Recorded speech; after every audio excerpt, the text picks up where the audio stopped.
Moving on, though, Dave. This is a team that arguably, in my mind, you could have seen as had the best night. And the reason why I bring this up is here were their 4 picks. Yes, they traded Luke Kennard. Soapy was distraught. In our Discord, Crispy Flakes, all his reactions was there. 7th pick, they got Killian Hayes, exactly what Piston fans wanted. Killian Hayes. 100% At 16, might be a reach, but if he pans out, like, it fucking works. If he's the guy you want and he works out, Isaiah Stewart at 16. They get a goddamn gift at 19, I'm going to say, because I had him up near fucking 10 to 12 in Sadiq Bey. And then at 38, they take, is it Sabin Lee? That's the one thing. I haven't looked in how to say Lee's first name. Sabin Lee is what I'm going to go with. Kid out of Vanderbilt. But based off the first 3 picks, yes, they lose Luke Kennard, but Dave, based off of Hayes, Stewart, Bey, is there an argument that the Pistons had the best draft last night? They had a very good draft. Luke Kennard was an unfortunate consequence of them not wanting to pay money. Mm-hmm. They could have kept him. They would have had to give him a $10 million deal, or like a 10 to 12, probably for the next couple of years, guaranteed. They didn't want to do it, so they flipped him for a first. Now, I think that's shitty. I also agree with you that Isaiah Stewart is a reach. I don't understand why he had as high of a priority as he has. He's got a great motor. He's got a great work ethic.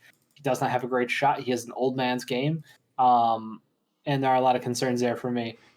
Had you switched to Sadiq Bey and Isaiah Stewart, would I feel differently? Like, they got them both, but does the order matter? Sort of. Mm-hmm. I feel maybe that's being like too picky about shit, but like value for pick, 16 to 19 matter that much? I don't know. Mm-hmm. Like, some people say yes, some people say no.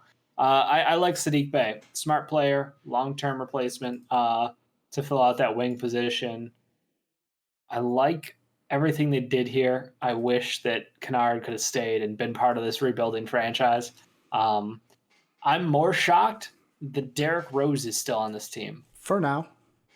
And Blake Griffin is still on this team for now. Like, that's the thing. I think that's both of those are for now kind of things. I think Derrick Rose does get moved. Is it to the Lakers like we thought? I don't know. Like, I don't know how the Dennis Schroeder move kind of mixes that up to where, like, have the Lakers been like, well, we got the point guard. What if the Warriors go all in extra for fucking Derrick Rose? Yeah. I mean, Clay's out. Put D Rose at the 1, Steph at the 2. Problem solved.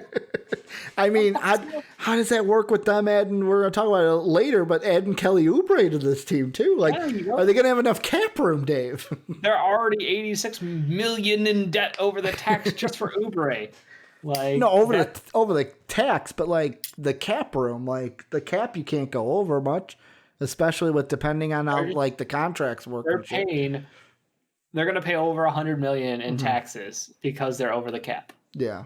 Which, I mean, they I don't care how. I just would like to see Derrick Rose and Steph Curry play alongside each other, man. Dave's like, it's a fantasy book, Ricky. That's what I'm doing. Yep. I mean, I personally would be like, send D Rose home. Just what would the price be for Derrick Rose? We don't need Derrick Rose. I mean, we don't need him, Dave. But I want Ricky, AKME. You gotta trust. I trust them. It's just that is me being like, we talked about last night, the year of returns, Rubio coming back to Minnesota. Maybe Derrick Rose comes back home, but like the Pistons, Soapy was kind of selling me on Isaiah Stewart a little bit. Cause Isaiah Stewart, the biggest thing that I had the knock with him, and you did too, is like, it's basically his game is described as an old man's game. Where very down low, doesn't have outside skills. Like, he's someone that's going to clang and bang in the paint. And Soapy was saying maybe the Pistons are thinking he's the 5 of the future to put next to Sekou at the 4. So basically your lineup of the future right now is Killian at the 1, Sadiq at the 3, Sekou at the 4, Stewart's your future 5. Sadiq could be 2 or 3. No, I'm thinking 3 or 4. Oh, 3 or 4. So then you're thinking swap Sekou and Bey. Sadiq. Yeah, okay. I think I'll have to see what Sadiq's movement compared to Seku's is like one of those guys is going to be more athletic than the other. And that's who I want at the 3. Yeah. And it's right now your future 2 was Luke Kennard. You traded him. But like this is a team that when it comes to the Luke Kennard trade, if I'm a Pistons fan, does it suck? Yes. Did you love Luke Kennard? Yes. You rallied behind him? Yes. But the way I described it to Soapy is if this team if this team builds well enough and becomes a champion contender, I almost compare it to the same way of the Cubs with Gleyber Torres. Right now, did I love Gleyber when he was in the minors? Yes. Did I want Gleyber on this team right now? Yes.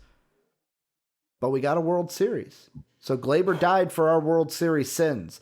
Luke Kennard could be the same thing if this team developed right. That is far down the road.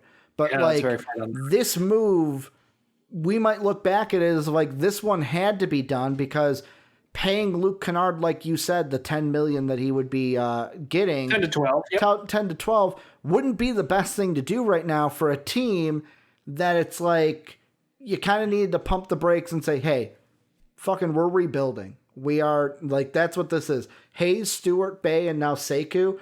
That is your core. That is your core moving forward, and hopefully they can grow together. Yeah, I agree with that. I think that you already have so much money tied up in Blake and Rosen. Until you can clear them off your books, don't add more to it. You know, Christian Wood would be nice to bring back, but I don't see him being part of the plans. I think he's gone. He knows it, and I think that they know it. So that was the Isaiah Stewart move. Soapy brings up a good point. I think we look for a wing in next year, so we move Bay to the 2 and whatever 3 we get next year. I don't know. Like you guys keep saying Sadiq at the 2, and I think it works. Like is he Chris Mid all of a sudden? I like the thing we got to do is also we got to see what Sadiq looks like in the NBA. To play the 2. Yeah, we just got to see what he looks like in the NBA. Like 6'8" sounds good, but like. Imagine Colin Sexton just torching his ass. And that's the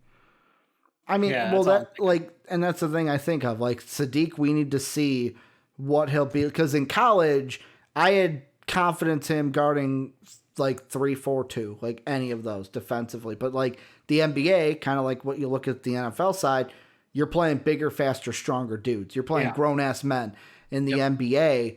I agree. So like maybe he develops into that, but like I wouldn't disagree with Soapy there. It just depends on also next year. What if you're in position for one of the 2s or one of the 3s? Because it's a very wing heavy draft that it looks like next year. If they're as bad as I think they're going to be, are you saying Chet to Detroit? Am I saying what? Chet to Detroit? Not Chet. Fucking Cade to Detroit. No. Okay. No. I think there are some absolute studs in the 2021 NBA draft. And I think, honestly, like, if I had to pick one, I would go Jalen Green over Brandon Boston right now. And again, that could change. Not having the chance to watch them right now, the, NBADraftRoom.com has the Pistons as the projected 3rd pick. And they got them going Brandon Brown Jr. out of Kentucky, which would be a 3. Isn't that Brandon Boston? I'm sorry, Brandon Boston. I misread it. I misread it. Brandon Boston. Yeah, they've got Cade, Brown, and Boston as their 1, 2, 3 off the board. I like Green more than Boston right now, but you know, to each their own. We'll see. Pistons. I don't think they had the best draft, but I think they set themselves up on the right timeline, and they sent a message to the rest of the league that's like, look, y'all see anything in the window you like? Go ahead and let me know. I'll work out a deal. Yeah, Blake's gone. Derek's gone. Basically anybody but the 4 I mentioned, where it was Stewart, Sekou, Bay, and Hayes. That's your core moving forward. They did add Deadman. They did. That's true. That's right. I forgot about that. They added Deadman, traded Snell and Kyrie Thomas. I'll miss Kyrie Thomas. Won't miss the 0-0-0-0-0 splits of Tony Snell. Former Bull, by the way. Got to throw it out there. Former Bull. First round pick. But to answer the question, just a yes or no. No. Did the Pistons have the best draft? No. No. We'll get into maybe who Dave's best draft is in winners and losers.